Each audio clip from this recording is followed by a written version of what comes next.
Welcome to Coworking Insights Podcast. Coworking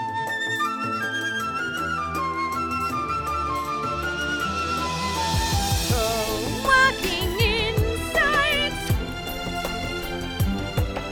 We're going to get you data in little bites. Hello, everyone, and welcome to episode 7 of the Coworking Insights podcast. I am your host, Madison Maidment, and today I am joined again by Kelly Kanya, our chief editor. Hey, Maddie. Thanks for having me, and hello to our listeners. Thank you for joining. Okay, so for today, we thought it'd be interesting to dive back into our data report produced by this year's Coworker Members' Choice Awards. For those of you who didn't catch our last episode, the CMCAs are the industry's only global co-working awards that recognize the top co-working spaces in each city based on thousands of member reviews. From this year, a few interesting things actually came up, which was in relation to expansion and opening of new spaces. Kelly, would you like to share some of those numbers with us? Absolutely. So the first interesting figure that stuck out was the number of new co-working spaces, in this case, co-working companies or brands that have just opened in the past 12 months. So from our report, 26.79% of spaces opened in just the past year. Wow, that makes up over a quarter of existing co-working spaces, which is pretty incredible. I know on coworker.com itself, we've seen a tremendous growth rate with spaces adding themselves to the platform, with almost 300 adding themselves every single month. So this is really cool to see for the industry as a whole. That's interesting. Yeah. So that was an interesting fact that we found. And then it was also interesting to see that 41.8% of the spaces that responded were established 2 to 3 years ago. So I have a feeling we're going to see significant growth rate for both new spaces emerging and existing spaces expanding to new locations over the next 2 years. Yeah, this is actually something that we saw turn up again and again when we were going through the data from the CMCAs.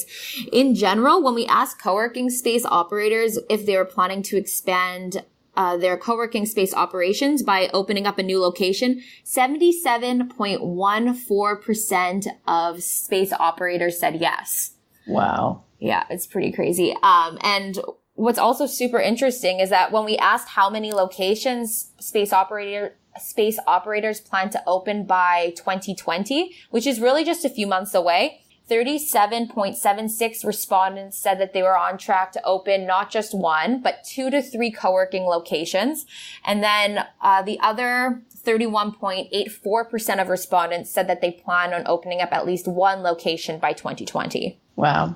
Well, from that information alone, it's pretty clear that a majority of spaces are at least thinking about expanding to a second location if they don't already have several under their belt underway, which is pretty cool. From personal experience, the co-working space I'm a member of in Cleveland now is well established. And although they only have 1 location at the moment, they have 2 more in the works. Yeah, so that's awesome to see. It's great for the co-working community, not only in Cleveland, but in all the other cities around the world that we're seeing this trend. For me, the co-working space that I work from in Toronto has expanded from 2 to over 10 locations since I became a member just over 2 years ago.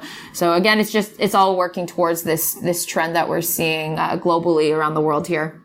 Kelly, do you have any ideas on what could be driving this trend to open up more locations? Yeah, I mean, I think there's definitely a number of key factors, but the main points that stick out to me are, 1, just keeping up with the demand for flexible office space. You know, this could be for new companies or remote workers who are looking for a space for the first time, or it could be for existing co-working space members who just need more space to work from or are seeking a new location. Obviously, no business owner likes to turn away customers, so it's much more appealing to be able to cater to all different types of customers and offer them the space that works for their current needs. And then the second driving factor, I think, is just to increase profits and cash flow. The more locations a co-working company can offer people, the more lucrative the business will become from both a sales standpoint and a brand equity standpoint, as long as the operator obviously is able to fill up the majority of vacant space. Yeah, I couldn't agree more with that. At the end of the day, it all comes down to demand, which is showing no signs of slowing down, especially now that more corporations are gravitating towards co-working spaces. More companies are offering employees the freedom to work remotely or to choose where they work from. So I think that this is going to be something that we're going to see in the future for sure.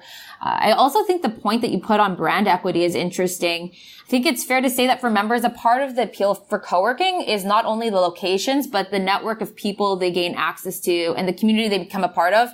As co-working space companies expand their square footage and footprint, members are given access to a larger network of people. And it all kind of puts it under one umbrella of a brand. So you say like, I am an Impact Hub member, or I am a WeWork member, or I am a Workhouse member per se. So I think that's super interesting. So and with that, I think it also helps with existing member retention because people do like to feel like they're a part of a members club or a group of like-minded entrepreneurs who share the same goals and interests, whether those are professional or personal. So I think that if co-working spaces are able to grow with their community, whether that is fulfilling those personal or professional needs, obviously a space or location need or fulfillment side of that, I think the more likely that a member is to continue their membership within the space and will grow their business as the co-working space grows. Yeah, I think that's so true. And having that sort of members club vibe is really important too for remote workers who might otherwise work just entirely independently as freelancers, and they seek that sense of belonging. So I think now would be a good time to sum up 3 key points from today's episode. The first is from the feedback that we received during the Coworker Members' Choice Awards. 26.79% of the co-working space operators who voted said their space opened in just the past year. 2, in general, 77.14% of space operators who responded to our CMCAs plan to open a new location, with another 37.76% planning to open 2 to 3 locations by 2020, which is just a few months away.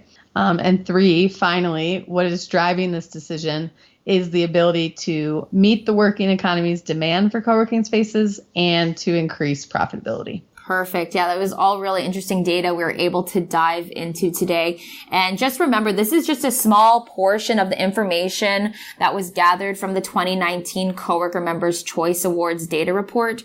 If you want to see more data and want to dive in even deeper, you can download the full report, which is shared in the show notes below. If you have any other questions or want to hear any other content, please always feel free to email us at hello@coworkinginsights.com. Otherwise, thank you for joining us today. We look forward to sharing more co-working insights with you in the future. Thank you for listening to the Co-working Insights podcast. Stay tuned for our next episode and more.